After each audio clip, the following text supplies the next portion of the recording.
Greetings, my people. My name is Imam Chipmunk, and I'm here to narrate you a very beautiful story of a boy, an emperor, and a seed. So please, sit back, relax, and let's dive into it. Let's go!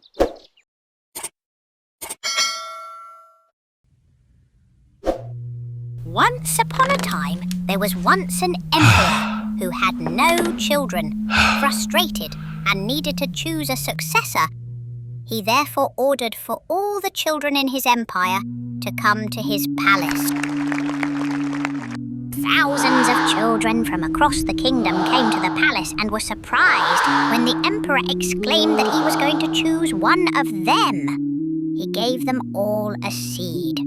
They were to go home to their villages, plant the seed in a pot, and tend it for a year. When they return in a year, the emperor would judge their efforts and choose his successor. There was a boy named Ling who received his seed and returned to his village. His mother helped him to choose a pot and put some soil into it. Ling watered his pot every day. Once a week, the children of the village would get together to compare their plants.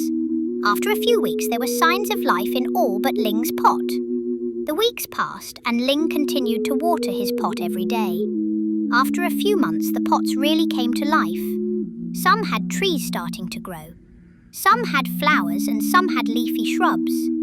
Poor old Ling still had nothing growing in his pot, leading the other children to make fun of him.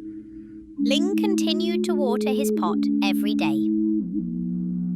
A year passed, and it was time to return to the palace to show what had grown and decide on the new heir. Ling was anxious, as his pot still showed no signs of life. What if they punish me? They won't know that I've watered it every day. They'll think that I'm lazy.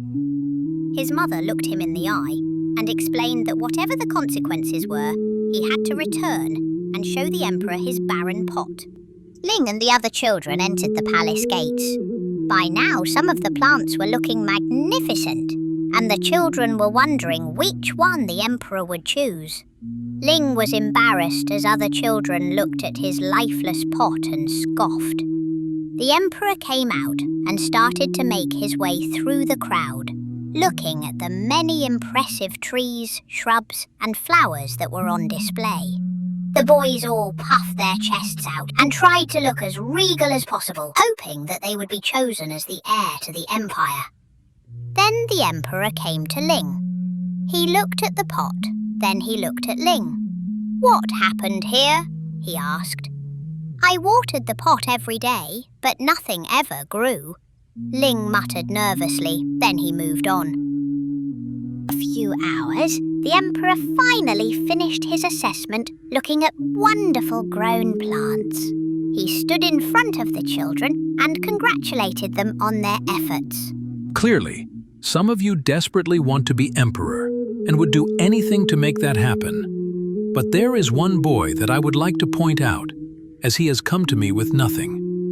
Ling, come here, please. Oh no, thought Ling. He slowly sauntered to the front of the group, holding his barren pot. The emperor held up the pot for all to see, and the other children laughed. Then the emperor continued. A year ago, I gave you all a seed. I told you to go away, plant the seed, and return with your plant. The seeds that I gave you all were boiled until they were no longer viable and wouldn't grow. But I see before me thousands of plants and only one barren pot. Integrity and courage are more important values for leadership than proud displays.